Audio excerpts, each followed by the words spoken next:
Triavana anarana mandreny na tompo manana ny fahasoavana. Mandika rohevitra vaovaisika ity izay anaty manao hoe ny hery ny fitsanarana tompo. Dia iomanantsika ny fiderana ny FFPM fahavalopolo amby-efajato 480. Dia iomanantsika ihany koa ny firarafanampy fahafito amby-efapolo 47.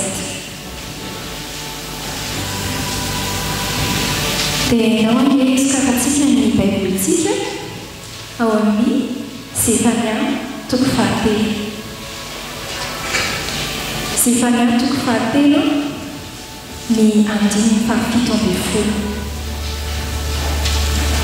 Manao hoe zany amin'ny anaran'i Jesosy, Jehova Andriamanitra no ao aminao, mahery izy ka hamonjy, iravoravo anao amin'ny fifaliana izy, hosondrina amin'ny fitiavana izy, hifaly anao amin'ny fiompiana izy. Amen. Hosondrina amin'ny fitiavana izy. Izany no programan'ny Tompo ho azy fanoriana. Hosondrina amin'ny fitiavana anao izy. Ao amin'ny rakobolana io hoe sondrina io dia faritana hoe voasitona sy voatana amina zavatra anankiray ny maso sy ny saina ka adino ny zavatra hafa rehetra no ny fahafinaretana na no ny fahagaganana. Tena tantanan-jody io. Dia mbola tena ataon'ny Tompo amintsika amin'izao maraina izao. Teo hosondrina amin'ny fitiavana anao izy. Teo hosondrina amin'ny fitiavana anao Jehova. Mba isika hivavaka. Ray malalo ray amin'ny anaran'i Jesosy Kristy Tompo. Faly misaotra anao zahay noho ny amin'izany fikasana ho anay zany. Misaotra ny an'izany hoe teo hosondrina amin'ny fitiavana ho anay ianao. Dia mankalaza anao zahay. Dia fonananao zahay Tompo raha hoe tahaka ny mponina tao Joda sy Jerosalema nitsahatra tamin'ny fanarahana anao. Tsy nikatsaka anao intsony. Mifona raha nandeha nanompo Andriamanitsy izy zahay. Nanaim-panahy hivavaka sy hangalatsotra amin'ny raza. Mifona ihany koa izay amin'izay hoe fampiarahana ny fanompona anao amin'ny astrolojia, amin'ny fivavahana amin'ny masoandro na amin'ny volana na ny kintana. Mifona izay amin'izay endrika rehetra tsy fahatokiana ianao Jehova ka nahatonga ny mitonantonana tany amin'ny Andriamanitsy izy. Mamelana ikay. Dia averena aminao zahay ary rehefa tafaverina aminao zay dia amarina aminay teny hoe ianao Jehova Andriamanitra ao aminay. Fa maminay loatra hoe iravoravo aminay amin'ny fifaliana ianao. Hosondrina amin'ny fitiavana ao aminay ianao. Misaotra ny an'izany teny zany dia raiso mifonay. Raisiko mifonay teny fitiavana ho anao io. Amin'ny anaran'i Jesosy Kristy. Amen.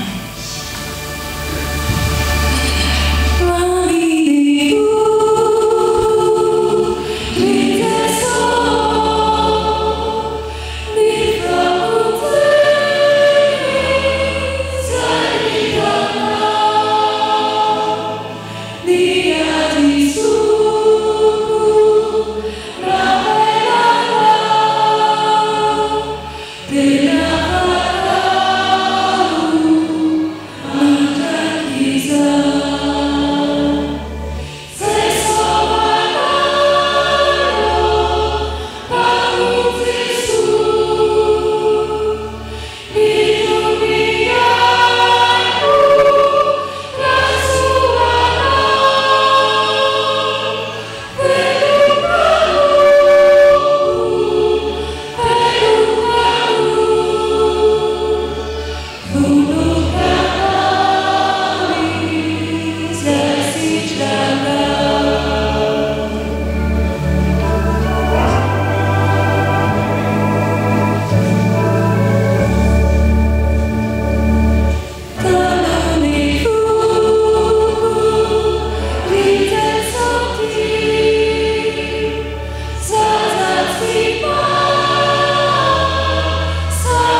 sokafantsika ny baibolitsika eo amin'ny Lioka toko fahasivy ambin'ny folo. Lioka toko fahasivy ambin'ny folo eo amin'ny andininy fa raika amby efapolo. Manao hoe zany amin'ny anaran'i Jesosy, ary raha nanakaiky izy ka nahita ny tanàna dia nitomany azy. Amen. Jesosy io nitomany eo ry havana. Mahita ny Jerosalema izy dia nitomany, mahatazana ny Jerosalema. Dia mahatazana antsika koa izy amin'izao marain'izao ry havana. Nitomany ve izy. Ny vahoaka sy ny mpianatra eto dia faly aoka izany. Fa Jesosy kosa nitomany. Satria reto vahoaka faly reto tsy mahafantatra ny zavatra momba ny fiadanana dia mampitomany an' Jesosy. Mizara roa isika fiangonana amin'izao marain'izao ry havana. Eo izay mahasondriana an' Jesosy ny fitiavany azy, ary eo izay mampitomany azy. Tsy misy ny elanelam-panahy fa izy amin'ireo ianao, izy amin'ireo amin'izao marain'izao dia isika mbola hivavaka anatina ny Tompo, izy ilay andreny fiadanana. Ray malalo, ray laino ny amin'i Jesosy Kristy, ampianary momba ny fiadanana zahay zanakao e. Arovy izay tsy ampifangaro ny fifaliana omeny izao tontolo izao sy ilay fiadanana ao aminao. Ampahafantaro anay izany. Jesosy malalo, tsy tianay ianao hisento lalina rehefa mandinika anay. Tsy tianay izany hoe ianao higogogo rehefa mahatazana anay. Nefa Tompo, fantatrao ny tena toetra anay. Fantatrao izay eritreritray. Fantatrao indrindra ihany koa izay efa nandavana ianao. Tahaka ireto vahoaka tao a Jerosalema. Nandahanao ilay nitondra famonjena, ilay nitondra fiainana. Mifonjany amin'izany rehetra izany. Dia mitalao aminao zahay. Averenao an-tsaina indray. Raketo aty amponay ilay tena loharan'ny fiadanana ao aminao. Dia ny fibebahana, ny fanekenanao Tompo, ny fiovan-toetra, ny fahamarinana, ny fandraisana ilay fiainana vaovao atolotra ao anay. Aok'izay tsy ho tahaka ireto vahoaka tao a Jerosalema, tena hoe tsy miaino anao, tsy mety nieritreritra nandinika marina, dia tsy nahafantatra izay zavatra momba ny fiadanana. Nanjary takina tamin'ny masony izany fa jamba-ra-panahy izy. Aza fenina aminay izany ampahafantaro anay ny amin'ny fiadananao, ary meo anay tsirairay avy ny anamarina izany. Amin'ny anaranao Jesosy Kristy. Amen.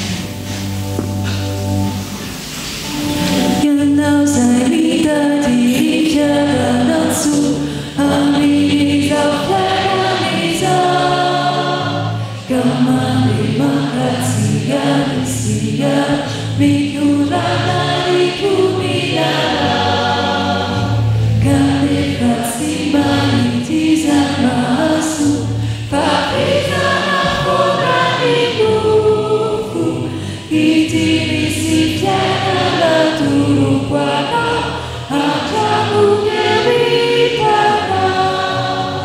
Jesosy no fiainana toroko anao.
Anio alady 2 avrily, aladiny sampandrofi, alady izay tondrana-mbavaka ny sampana Dorcas manerana ny sahany FJKM, hibanjinana ny lohahevitra hoe ny herin'ny fitsanganan'ny tompo. Ny litorjia amin'ny endriny fahatelo no anatanterantsika izao fanompam-pivavahana izao. Ry havana malala ao amin'ny tompo, ho amintsika anie ny fahasoavana sy ny fiadanana avy amin'Andriamanitra Ray sy Jesosy Kristy tompontsika, izay nanolotra ny tena noho ny fahotantsika, anafahany atsika amin'izao miarabelona ratsy fanahy izao, araka ny sitrapon'Andriamanitra raitsika. Andesika hiara hitsangana hanome voninahitra ny tompo. Ho fisaorana sy fiderana an'Andriamanitra dia hiarantsika mamaky ny salamo. Amin'ny anaran'ny tompo, isaotra ny Jehova izay manome sainay aho, ary na amin'ny alina aza dia manana trano fo. Ataoko eo anatrehako mandrakariva Jehova, fa eo ankavanako izy ka dia tsy angozozo aho. Izany mifalian'ny foko sy raviravon'ny fanahiko, eny ny nofoko azy hitoetra tsy manana iahy. Fa tsy hofonao any amin'ny fiainantsika ny aiko, tsy hamelan'ny ray masonao latsaka amin'ny lavaka ianao, ampafantatra ny lalanaina ianao, fa avokisam-pifaliana no eo anatrehanao, ary fahafinaretana no eo an-tananao ankavanana mandrakizay. Amen.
Iaraka hivavaka isika ry havana.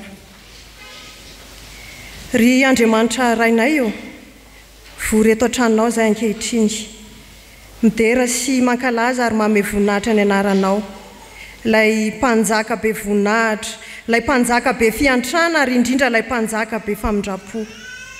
Mideranao izay no ity aladiny sampandro ity izay aneonay fa mendrika anao ny saotra sy ny aja, ny hery sy ny fahendrena izay efa nao hatrizay ary mandrakizay. Mbola velom-pisaorana anao ihany koa ny fonay, ny amin'ny ny antsonao anay ho amin'izao anjara fanompoana mahadorikasy izao. Dia tehirizo amin'ny tanam-pitiavanao izay ka andeha tsy amin'ny tahotra ary aneo fatokinanao eo amin'ireo iraka maro ampanaovinao anay. Dia tantairao sy hamarina eto ray eo ny fanatrianao anay izay mivory amin'ny anaranao fa maniry izany indrindra izay zanakao. Dia ny fanahinao ary nao ka hiasa mahery ao anatinay mba hahaizanay manolotra ny tenanay ho fanatitra velona sy masina ary sitrakao Andriamanitra ray.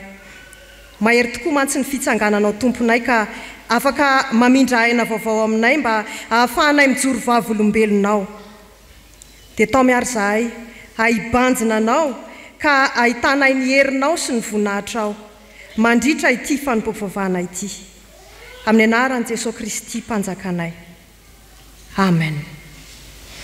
Dia manonona ny fiadanan'i Jesosy Kristy toetra mandrakariva ao am-ponareo ry havana. Sao tsika dia tonga amin'ny fotoana fankalazana ny ten'Andriamanitra hialohavan'ny fotoanan'ny ankizy tanora. Andeha hitsangana ny ankizy tanora rehetra.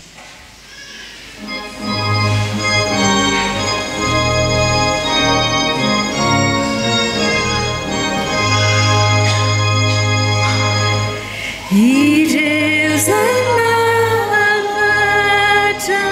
hatrany voka-tsoa ka tena tsy hatra tsy reraka tokoa.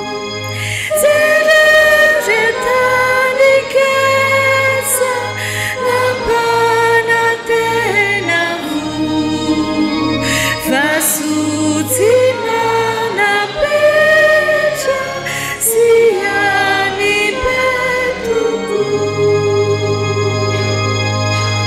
hivavaka isika.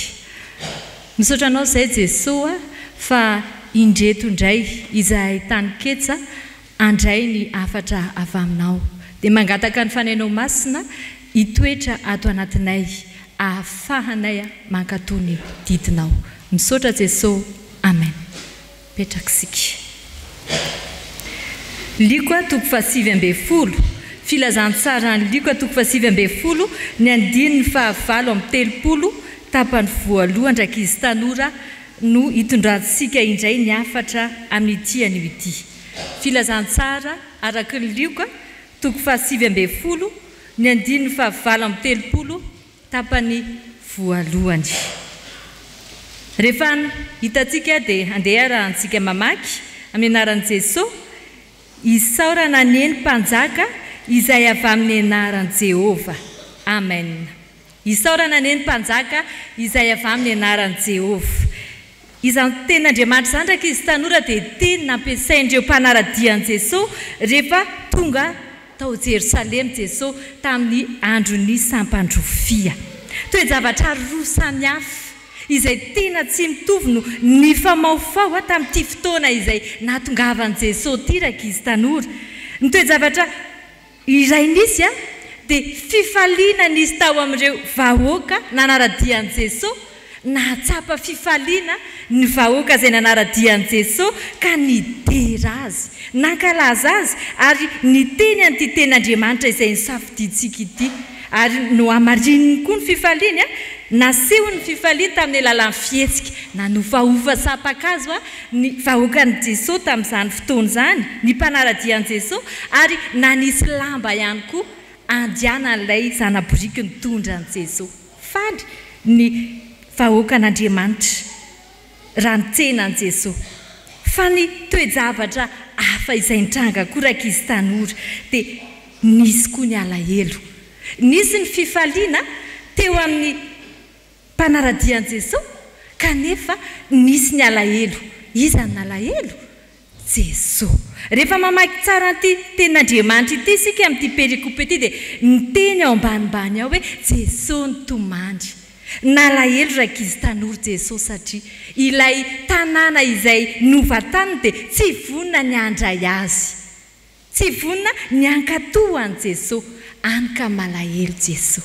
Rakizy tanora, mety mampalahelo an'i Jesosy koa ny fihetsika raha ohatra ka tsy vonona mandray an'i Jesosy isika. Mety faly isika hoe tonga ny Pâques, mety hoe misy fety, tonga ny Krismasy, mety faly isika. Fa tena takeny Jesosy mba afeno fifaliantsika miaraka amin'ny Jesosy dia tsy fety fotsiny ihany fa tena fety andraisantsika an Jesosy. Dia izay ilay fifaliana tena izy, mba tena fifaliana tsy tsika rery mifaly fa miaraka amin'ny Jesosy Kristy. Raha tiantsika hiara hifaly amintsika ary Jesosy Kristy dia andeha ekentsika ao am-pontsika. Andeha nge hiarantsika mamaky ilay tenin'Andriamanitra teo dia ataovy ao am-ponao fa efa nandray an'i Jesosy ianao dia eto am-pitenenana an'ity tenin'Andriamanitra ity dia miarafaly aminao koa Andriamanitra. Miarafaly aminao Jesosy fa tsy hitomany intsony. Amin'ny anaran'i Jesosy, isaorana neny mpanjaka izay avy amin'ny anaran'i Jehovah. Amen. Ivavakisika. Misaotra anao izay Jesosy fa nampafantarinao anay fa rehefa mandray anao ka izahay dia faly ianao.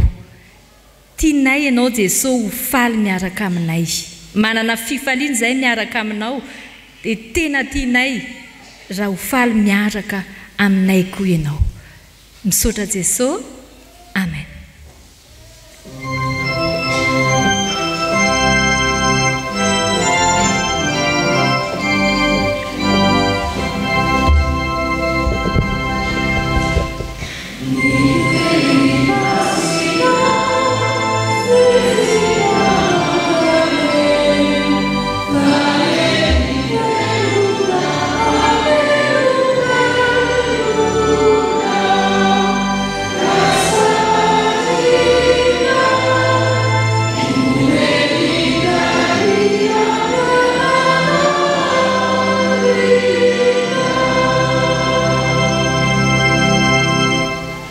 Iombavaka sika tompoko.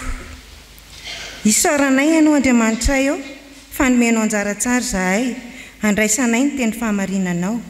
Koa irao ary ny fanahinao masina, mba hanokatra amin'ny vavam-pamaky ny teny. Ianao anendry ny lelam-panomponao, hanambarany ny afatrao. Aroany vahoakanao izay miaino, ho voavolavola ny teninao, ka hiavao amin'ny fankatoavana ny sitraponao. Ataonay amin'ny anaran'i Jesosy Kristy tomponay, ilay nitsangana tamin'ny maty izany vavaka izany. Amen. Hiaraka maky sy iain'ny soratra masina sika ao amin'ny fanekena taloha, bokin'ny Zefania toko 7, andininy 4:12 ka hatramin'ny 20. Rehefa hita dia ho vakiana amin'ny anaran'ny Tompo. Miobiry Ziona zanaka vavy, manaova feo fifaliana ry Israely, mifalisy miravoravo amin'ny fonao rehetra ry Jerosalema zanaka vavy. Jehovah efa nampitsahatra ny fitsarananao ka nandroaka ny fahavalinao. Jehovah mpanjakan'i Israely no ao aminao, tsy ahita loza intsony ianao.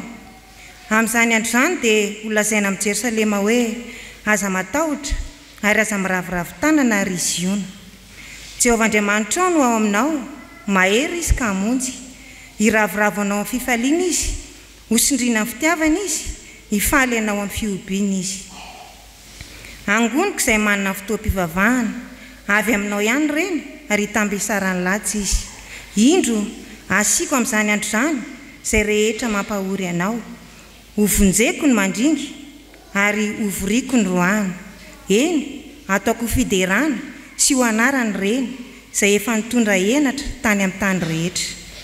Amin'izany andro izany no hitondrako anareo miditra. Eny, amin'izany andro izany no hanangonako anareo. Fa ataoko anarana sy ho fiderana any amin'ny firenena rehetra amin'ny tany anareo.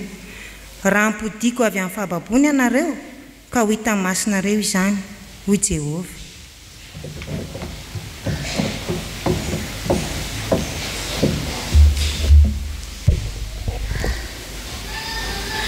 Ho tohizantsika ny famakiana ny soratra masina ao amin'ny fanekena vaovao filazantsara araka ny Lioka toko 7:20 andininy 7:20 ka hatramin'ny 4:70.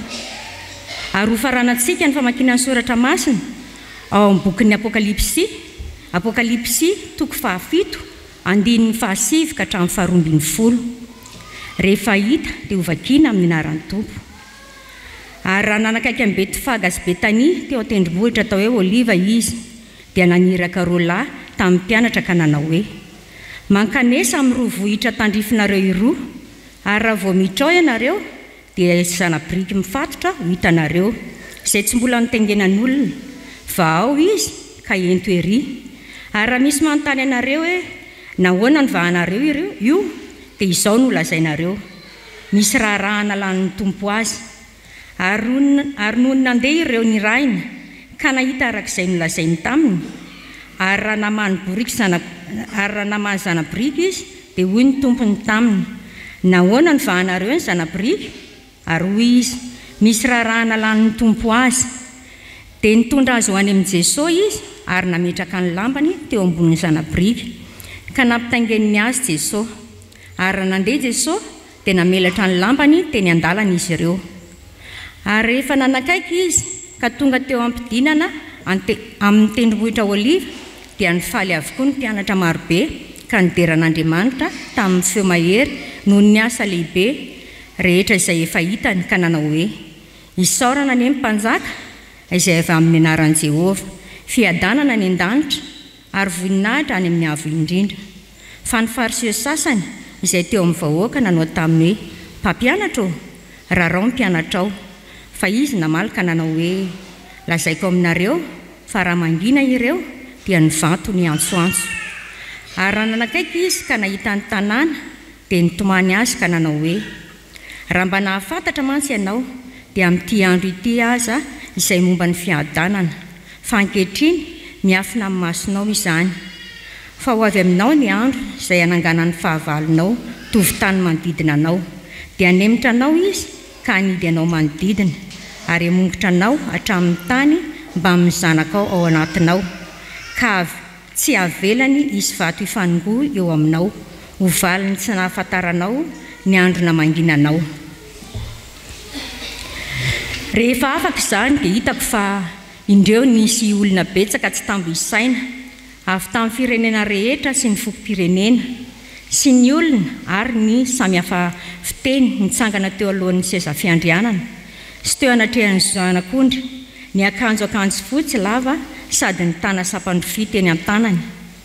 Dia niantso tamin'ny feo mahery izy nanao hoe: ny famonjenana eo an'Andriamanitsika izay mipetraka eo ambony seza fiandrianana soana ho an'ny zanak'ondry. Ary ny anjely rehetra nitsangana manodidina ny seza fiandrianana mba miloha olona sy ny zava-mananaina efatra. Dia niankohaka teo anoloan'ny seza fiandrianana izy ka nivavaka tamin'Andriamanitra nanao hoe: amen. Misaotra sy ny voninahitra sy ny fahendrena sy ny fisaorana sy ny haja sy ny hery ary ny faherezana ny ho an'Andriamantsika mandrakizay. Amen. Amen.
mbola ho aminareo ny riavana ny fahasoavana sy ny fiadanana avy amin'ny Kristy ilay efa nitsangana tamin'ny maty ary ny fanahin'Andriamanitra dia ho amintsika rehetra mba hampianatra antsika indray ny sitrapon'ny Tompo amin'izao fotoana ny toriteny izao. Mamango manokana ny sampana Dorcas tarian'ny filoha sy ny mpikambana rehetra ao amin'ny birao ary ny komity ny amin'ity fotoana manokana ahatsiarovan'ny mpianaka amin'ny finoana FJKM antsika Dorcas ity.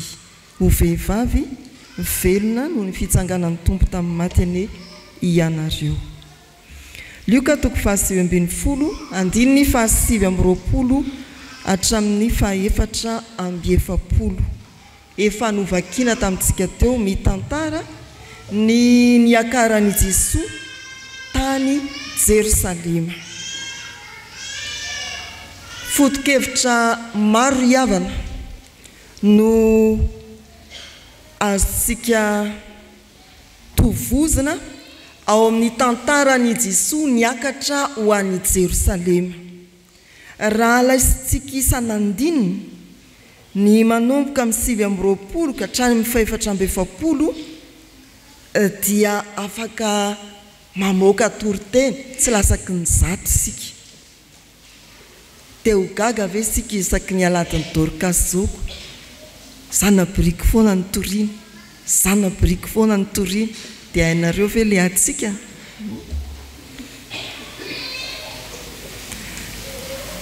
Voalohany ny akaran'i Jesosy an'i Jerusalema filazana ny amin'ny tanàna Betifaga sy Betany, tanàna ny aviavy marikivy, tanàna ny ranomaso miakatra amin'ny Jerusalema dia ny lalan'ny azo fijaliana miainga amin'ny tomany makamin'ny tanàna ny fiadanana. Jerusalema tanàna ny fiadanana. Ny faharoa, amin'ny andro ny akaran'i Jesosy tany Jerusalema dia hitantsika ao fa ny alahady ny sampandrofe dia andro fandraisana iraka avy amin'ny Jesosy. Maniraka ny mpianany i Jesosy, sampandrofe maniraka ny fiangonana i Jesosy. Fa mbola misy ihany azo tanisaina ny hoe ao amin'ny sampandrofe no ahafantarantsika fa i Jesosy dia mahita ny zavatra rehetra.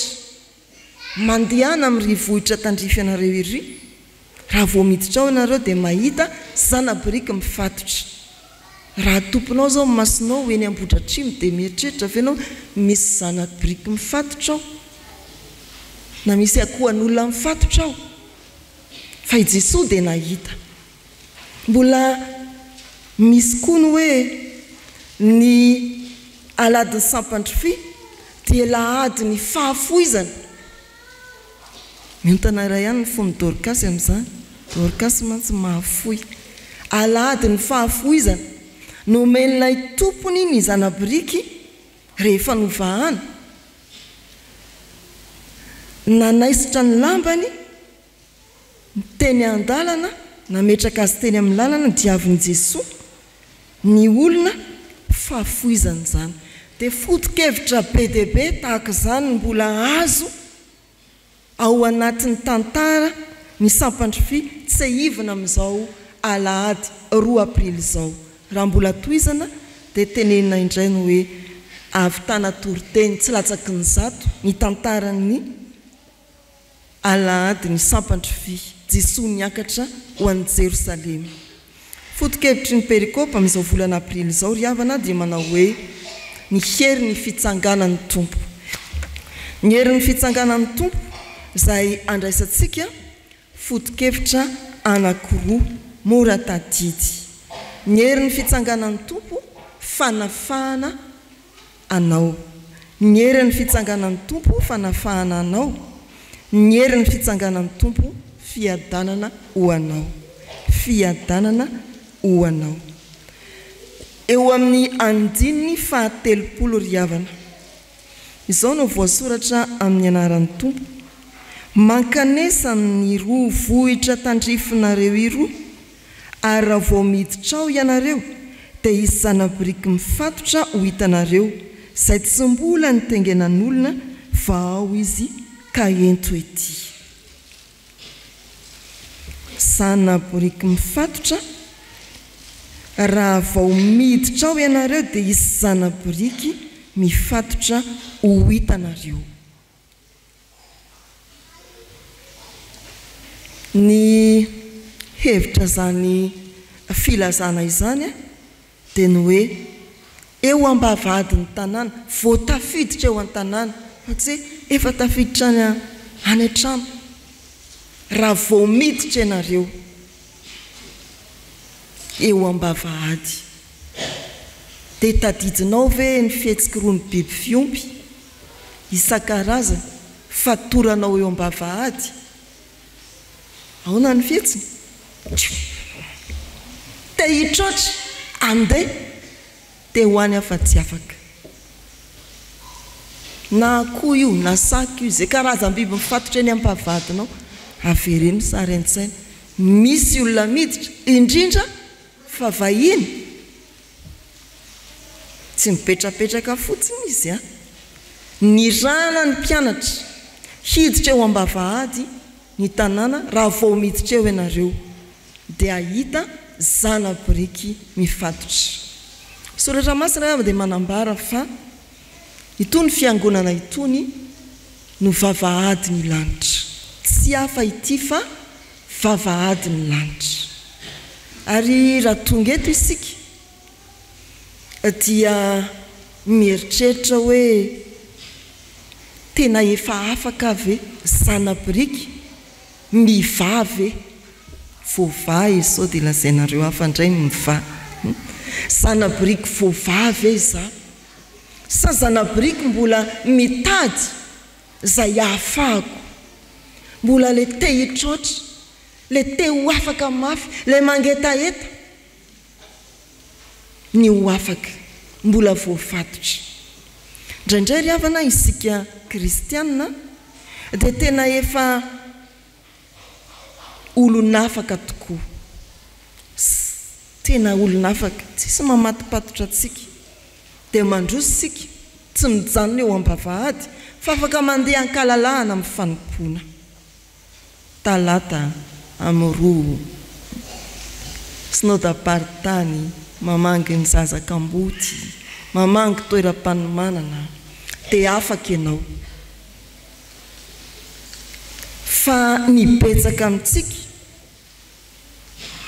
engane tsy ho ao amin'ny Dorcas, rehefa manontany ny tompony andraikitra hoe misy lasitselatra ry, iza no mafaka? Tsy afaka, tsy afaka. Rehefa manontany ny tompony andraikitra hoe misy raha ilananao aty am-piangona fa mandray vahiny sika, iza no afaka? Tsy afaka, tsy afaka. Zanaboriky maninona zany sika? Zanaboriky atao hoe tsy afaka. An'le tsy fahafahana tonga hatrany amin'ny tsy fahafahana mividy. Tsy afaka mividy. Efa any ivelan'ny fiangonana indray zany. Be dia be ny endriky fatorana. Fatorana amin'ny fahotana amin'ny fahazaran-dratsy, fa fatorana tsy hahafahantsika koa manompo an'Andriamanitra na dia efa feno fanoratena niditra lalina any amin'ny sampana samihafa azysika. Ry havana malala, mampatsiahy antsika ny lohahevitry ny perikopy, ny amin'izany atao hoe hery ny fitsanganan'ny tompo. Atraiza ny fiainantsika ny hery ny fitsanganan'ny tompo. Hatreo ambony dabilio ny fiangonana ve dia ampy rehefa hoe niditra tato am-piangonana sika tamin'ity alahady ity, sao ianao ilay mbola te hitroatra fatorany zavatra samihafa tsy hahafahana manompo an'Andriamanitra, dia mitady fanafahana. Indro Kristy ilay nitsangana tamin'ny maty, ilay nandresa ny fahafatesana, fanafahana ho anao. Hoy indrindra ny soratra Masina, raha ny zanaka no hanafaka anareo dia ho afaka tokoa ianareo. Inona no mbola mamatotra anao? Tsy androso fa hijanona eny ambavahady. Inona no mbola mamatotra anao? Tsy hiditra lalindalina kokoa amin'ny fanompona. anampy izany Dorcas. Ireo zao vehivavy vatyko feno vehivavy inony tsy manao mangamanga. Amin'ny fandaminana efitsika hoe vehivavy rehetra mira Dorcas. Ianao vehivavy sa lehilahy sanatriny eo atenatenany. Ry havana malala rehetra amin'ny Tompo, hialantsika no ny hery ny fitsanganan'ny Tompo tamin'ny maty. Amin'izao andro ny sampandro vy, andro ny fanafana, andro ny famahana ny geda izao, ny teny hoe tsy afaka aho, ovaitsika hoe andeha aho, vitako io afaka aho. Raha izany dia mandroso ny fiangonana ary lasa lavitra ny firenena. Ny faharoa ry havana, ny hery ny fitsanganan'ny Tompo tamin'ny maty, fiadanana ho anao. Fiadanana ho anao. Misy hevitra manjavozavo ato amin'ity soratra masin'ity arak'izay efa natsidiky ny mpitondra ny 10 minitra ny ankizy sy ny tanora teo. Fa ato dia mifangaro ao an-tsain'reto mpihira ny fiadanana sy ny fifaliana. Faly nefa tsy mahalala ny amin'ny atao hoe fiadanana. Eo amin'ny 9:7 ary any amin'ny 9:2 dia zao mivoasoratra amin'ny anaran'ny Tompo. Isaorana ane ny mpanjaka izay avy amin'ny anaran'i Jehova, fiadanana any an-danitra ary voninahitra any amin'ny avo indrindra. Hoy Jesoa, raha mba nahafantatra mantsy ianao na dia amin'ity andro ity any aza izay momba ny fiadanana, fa ankehitriny miafina amin'ny masonao izany. Ity tononkira eo amin'ny 9:7 ity ry havana dia tsy mba tononkira notsongaina avy amin'ny salamo fiakarana, salamo 7:10.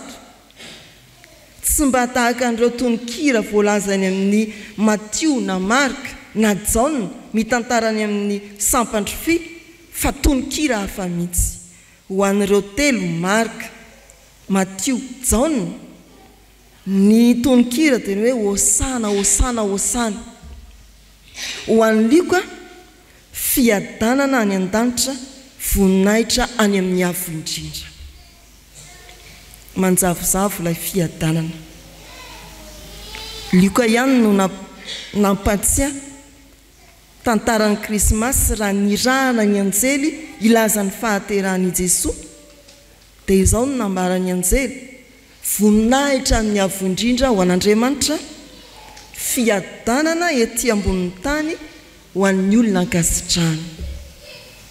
Fa mivadika eto, miova, tononkira mirehetrehitra ho azy eo, entikentiny hafanam-po. Mandisy ny Dorcas koa zany indraindray. Dia natao inona daholo, na ny fiadanana na ny voninahitra dia natao inona? Avelao ho any ambony any daholo. Fiadanana ho any an-danitra ary voninahitra any amin'ny avo indrindra. Inona zany ny anjarany ety an-tany? Laza an'Andriamanitra daholo na dia nefa nomeny ho antsika azy, nomentsika azy. Indraindray ry havana, ny fihetsem-pontsika dia mandiso ny fahazoantsika ny tena hevitr'Andriamanitra, ny amin'izany atao hoe famonjena, ny amin'izany atao hoe fiadanana. Misy zavatra tsy mazava amin'ireo vahoaka izay niorakoraka teny an-dalambe niepy an'i Jesoa mpanjaka, fa mbola misy zavatra tsy mazava amintsika koa. Raha manatona an'i Jesoa sika, manandratra azy ho mpanjaka, mandraka ankehitriny, everitsika toy ny filoham-pirenena, ametrahantsika loko karazany arak'izay tiantsika loko inona zao mbola tsisy dia izay ny tianao apetraka. Karazan'izany i Jesoa hoe hitondra ny fiarovana anao anatin'ny tsy fandriam-pahalemana be dia be, dia mivavaka ianao arovo varavarankelinay sy ny varavaram-be anay. Ataonao zay forest zany Andriamanitra.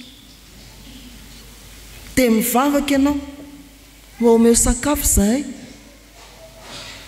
dia vatsitsinjo zany sa tosika famena zay ihany ve zay ve le fiadanana politika ny kibo amboary ny lalana ie voalazany soratra masina ataovy mahitsy lalan'i Jehova zay ve le tena heviny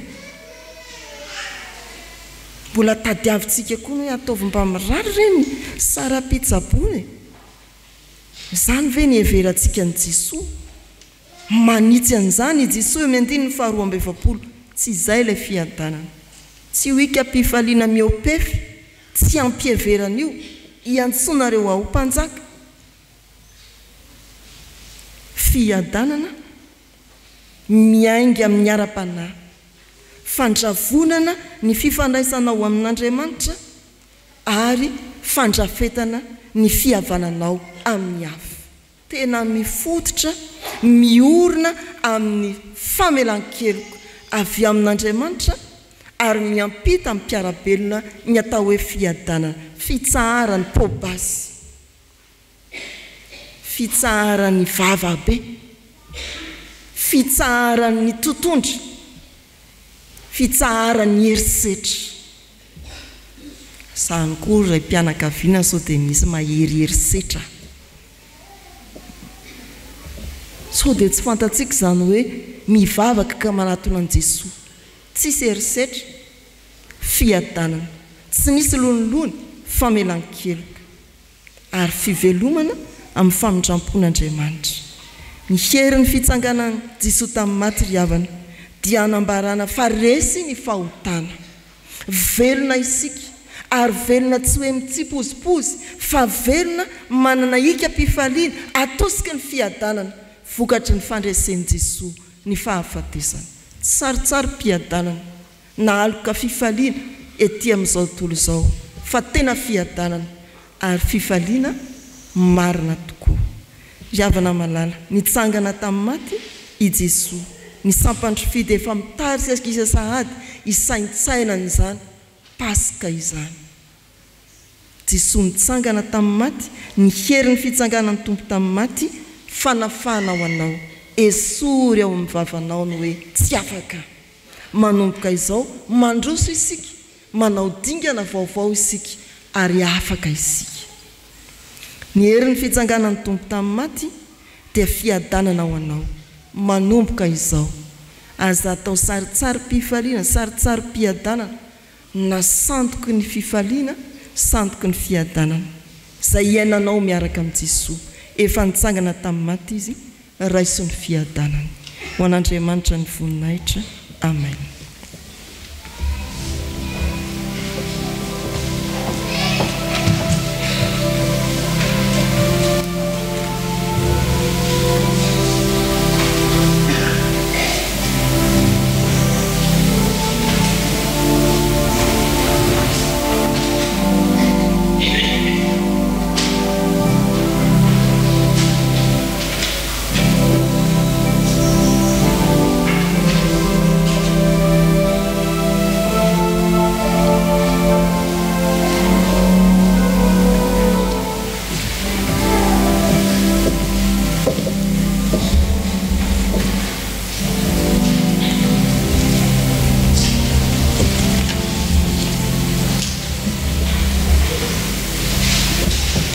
Iombavaka sika ry havako ry tompo tianay io ny fitiavanao no nanafahanao anay ny fitiavanao no nanomezanao anay ny fiadanana izany tokoa ny hery ny fitsangananao tamin'ny maty na ny fitiavana anay ianao ka mamaha ny fatoranay mamahanay tsy ho voafatotra ilay satana intsondry maneho fitiavana anay ianao ka manome fiadanana ho anay endre izany toetranao Andriamanitra ilay befity ka manafaka anay sy mampiadana anay matetika nefa dia mampitomany anao ny zavatra ataonay fa minitsy ho afaka izahay nefa ianao tia hanafaka anay manakipy ny masonay tsy handray fiadanana izahay nefa ianao efa natolotra ho anay ho fiadanana ho anay fa ireo toetra anay ny Andriamanitra dia maneho fa mbola voafatotra izahay eny amin'izay misy anay rehetra eny fa entinay ato amin'izao vavahady lanitra izao azany toetra ny tsy hafadava izay maneho fa misy zavatra mamatotra anay tsy hahafahanay manompo ankalalahana anao Andriamanitra mifona tamin'ny fahatson-kevitra anay ny nandraisanay hoe fiadanana ny hevitra tokoa mantsy izay Andriamanitra fa ny hoe arena ny hoe miadana ny hoe voky ny tombotsoa manokana anay dia izay ny hoe miadana izay hay tsy zany fa hay ny mandray anao Jesosy Kristy ny miaina ny teninao Jesosy Kristy ilay velona tonga nofo ka manka tony sitraponao izany ny tena fiadanana miaraka aminao Andriamanitra tompo malalo mifona aminao izahay tompo malalo mamindrafo aminay fa indreto izay manatona anao amin'ny fo mibebaka indreto izahay vonina novahanao ny fatoranay indreto izahay vonina ny aina amin'ilay fiadanana miaraka aminao Jesosy Kristy mamelana eloko ay mamindrafo aminay amen.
Ho antsika izay miaiky tokoa ny fahotantsika teo anatrehan'ny tompo ary nibebaka marina tokoa mitsangana andre ny teny somahafaly izay atolotry ny tompo ho antsika ho famelana ny elontsika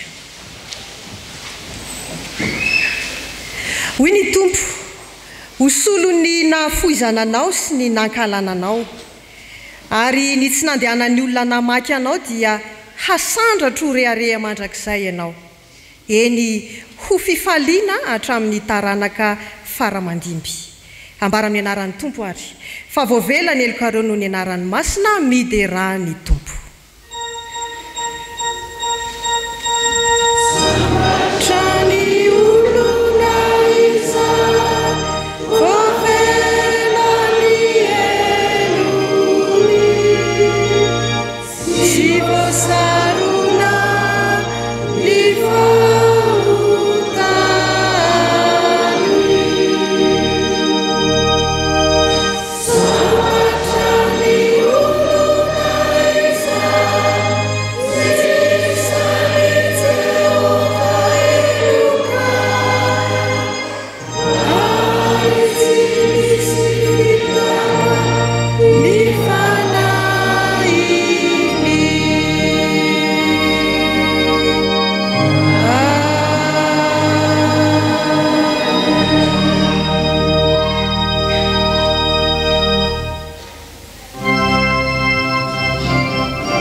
antsika izay voavela eloka dia andeha ambarantsika pabe maso ny finoantsika araka ny fanekempinoana apôstôlika manao hoe mino an'Andriamanitra ray tsy tompo anao lanitra sy ny tany aho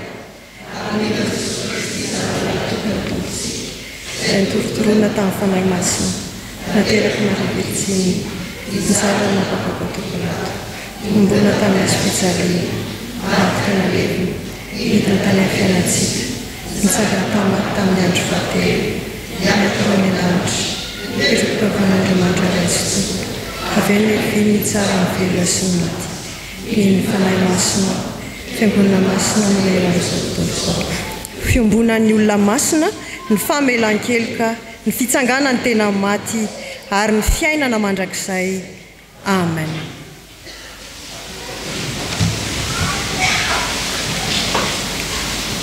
Zao dia anao ny anjara hirany ny sampana Dorcas.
Ndetsika iombona ato anatin'izao vavaka fangatahana izao ry havako vavakisika.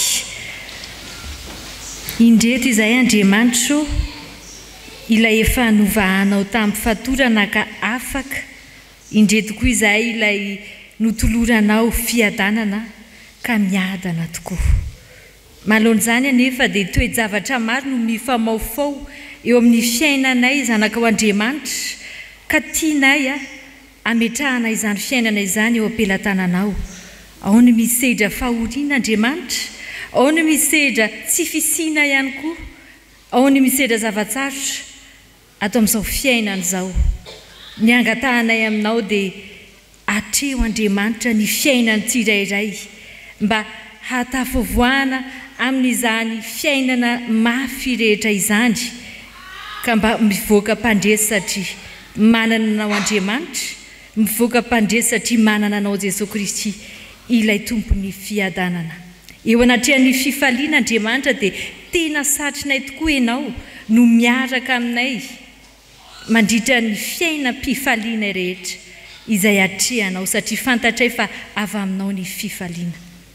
Ankehitriny izay dia mahatsiaro ambavaka ny fiangonanao Jesosy Kristy eto Madagasikara ao anatin'ny azakazam-panimpona rehetra, ao anatin'ny azakazaka masina rehetra, fanatranana ny vina izay amoto filazantsara tokoa anty Madagasikara ity.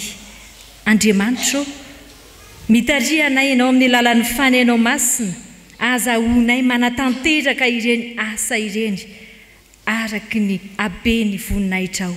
Manana filoha izahay mitarika anay dia ambino izy omeo hery sy fahasalamana izy satria maro tokoa ny adidy izay napetraka ao tamin'izy izy sy ny ankohonany ihany koa. Ao ny birao ihany koa izay mpiara-miasa amin'ny Andriamanitra mitahy azy ireo. Omeo ny fanahendry izy ahafahany mitarika anay amin'ny tena azakazam-panimpona marina. Atongavana any amin'ny fanjakana ao Andriamanitra. Tsaroana ihany koa izao fitandremana misy anay izao. Ianao Andriamanitra tokoa no hitarika anay tsirairay avy satria nomenao mpitandrina izahay mitondra anay, mamerina anay ao aminao Jesosy Kristy, mampianatra, mampahery ihany koa.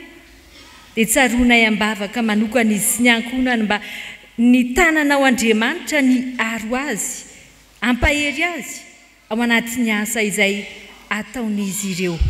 Misy birao ihany koa mpiara-miasa aminy ianao Andriamanitra no anome tolotsaina endry ao anatin'ny fiaraha-miasa feno fitiavana. Misy sampana marobe, misy fikambanana ihany koa izay najoronao atao amin'izao fitandremana misy anay izao. Andriamanitra ampanjakao aminay ny fitiavana amin'ny fanomponanao mba hahay mampanjaka anao Andriamanitra tokoa amin'ny sehatra rehetra, amin'ny fotoana rehetra izay anaovanay ny asa fanomponao. Mahatsiaro ambavaka izay Andriamanitra manokana amin'izao alahady ny sampana Dorcas izao. Irina indrindra ho vehivavy mahery, irina indrindra ho vehivavy mahay mitantana, irina indrindra ho vehivavy matahotra anao Andriamanitra ny mpikambana ao anatin'izany sampana izany. Misy ny filoha, misy ny birao, ao ireo mpikambana rehetra dia ampaherezy omeo fahazotoana ahavitany ny asa tsara izay napetraka ao aminy. Ny firenenay, enao ny fidy anay vahoaka malagasy hitoetra ato amin'izao firenena maminay izao. Enao ihany koa ny fidy ireo mpitondra anay izay hitondra anay ato amin'izao firenena izao. Miangata aminao Andriamanitra, vahao ny firenenay ary ampiadano ny firenenay.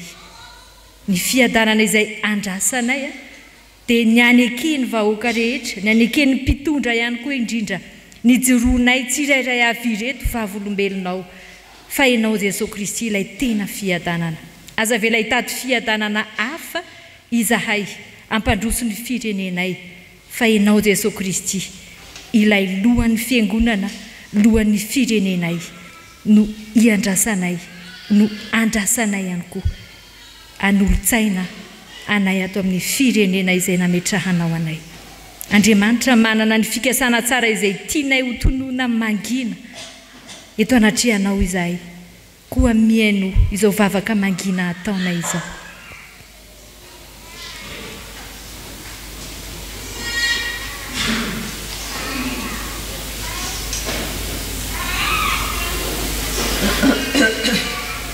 Izay rehetra ny ombonanay teto sy izay rehetra notononinay mangina tao amponay tsirairay avy tao dia angatahanay ny fahatanterahany ireny raha toka sitraponao.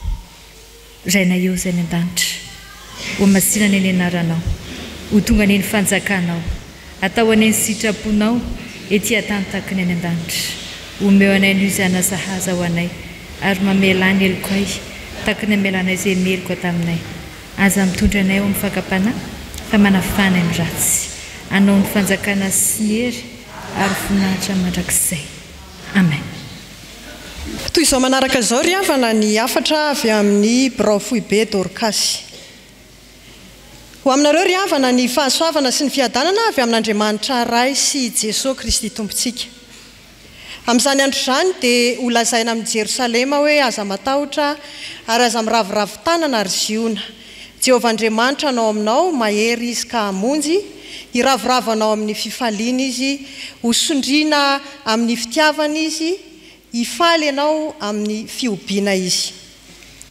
Izany teny soratra masina izany tokoa no entinay miarabantsika fiangonana sy ny sampana Dorcas rehetra manerana ny sahan'ny FJKM ary mifanindra andalana indrindra amin'ny aladin'ny sapandrofia. Noho ny fandaminana satria ny fanindry amin'ny aladin'ny Paska, ny alady faharoan'ny volana avrily izay efa mahazatra antsika Dorcas hatrizay ho aladin'ny Dorcas dia naroso amin'izao aladin'ny sapandrofia izao izany ho fiombonantsika. Nandalo fotoan-tsarotra isika satria nisy ny tsy fahasalamana naharitra teo amin'ny Ramatory Andriamanana Valim-bavaka mpitandrina izay filohan'ny Dorcas, koa dia nametra-pialana izy. Ho fanohizana ny fitsaboana azy dia efa nisy ny afatra nalefa isaky ny synodam-paritany, komino izahay fa hifanohana amin'izany isika rehetra amin'ny alalan'ny vavaka sy izay azo ny tanantsika atao. Na dia teo aza ny fahabangan-toeran'ny filoha ny komity foibe dia nanendry Andramatoa Dina Lovasoa Rabenarivo filohan'ny Dorcas foibe.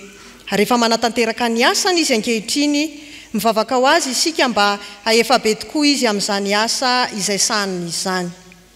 Vita soamantsara ihany koa ny riana ambany ao amin'ny trano Diera Diego tamin'ny taona 2024 lasa teo manentana antsika mba hiara-misala amin'ny fampitaovana ahafahantsika mandray mpianatra amin'ny septambra ho avy izao. Mitoy ny asa sosialy samihafa ataontsika ary efa mandeha tsara koa ny orinasantsika koa manentana antsika rehetra hiara-iasa amin'ny Dorcas amin'ny asa fanjairana samihafa. Io manisika ry havana fa raha sitrapon'Andriamanitra dia ankalaza ny fa 520 taona amin'ny taona ho avy dia eto ambavaka ny asantsika Dorcas mba ho fanatsarana sy ho fampandrosoana ny fiainan'ny vehivavy sy ny tanora ary indrindra ny ankizy hatrany izany. Ijoroantsika hatrany ny teny faneva hoe fa Kristy no fihavanantsika. Ary fanahinina natao farany ampilazana dia mitodika ao anareo mpikambana Dorcas eto anivony izao fitandremana izao. Mahereza sy mahatanjah tompoko amin'ny asa tsara izay efa niantsony ny tompo antsika. Fa mitodika manokana ihany koa ho antsika vehivavy, isika vehivavy rehetra eto anivon'izao fiangonana izao satria ianareo ny vavy Dorcas tena vavolombelona. Dia sokafa eny ny fandarantsika ao amin'ny lamosiny fandaranao, antsoanao izay vehivavy manatrika ity fotoana ity, io voalaza ao anatin'ny fandaran'io. Ivetsy mangina ao am-po isika ary hovakiana ho antsika izany. Dorcas vavolombelona,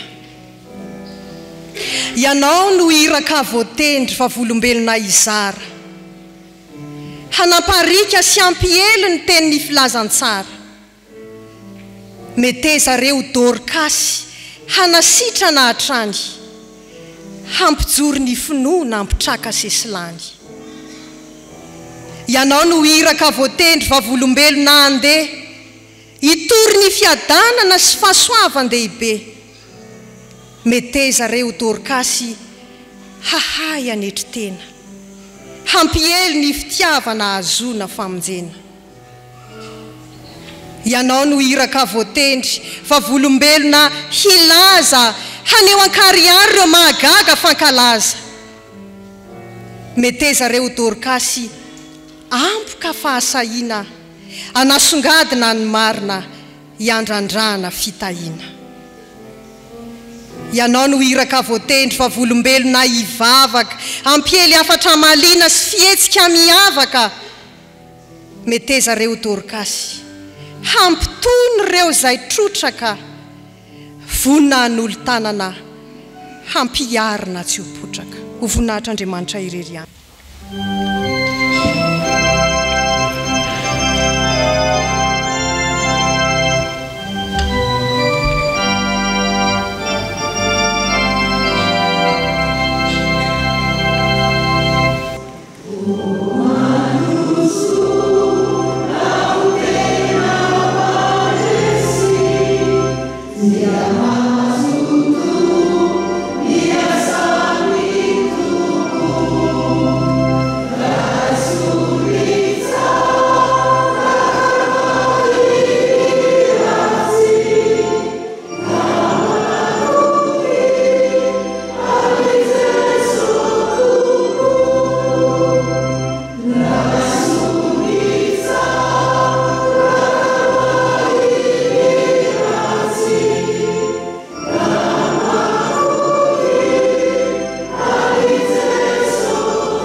tanteraka aminareo nitsotra antonona amin'ny anaran'ny tompo andriamanitra ny fiadanana izay mitondra ny Jesosy tombontsika mpiandro indro lehibe hiala amin'ny maty mitondra ny ranony fanekena mandrakizay izy ny hatanteraka anareo amin'ny tsara rehetra hanao ny sitrapony ka hiasa ao anatinareo izay ankasitrahany eo masony amin'ny alalan'i Jesosy Kristy.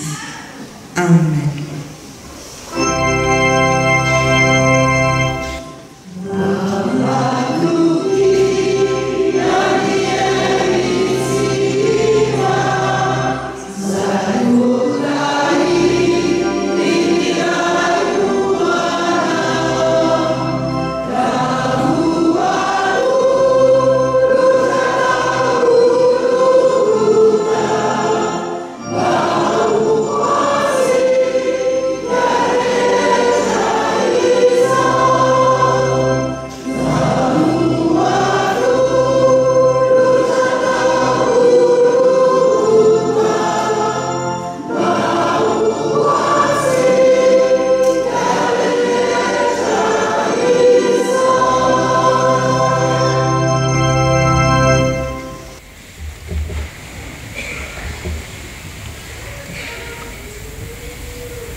Ho an'Andriamanitra irerianany ny voninahitra amin'ny anaran'ny Ray sy ny Zanaka ary ny fanahy masina.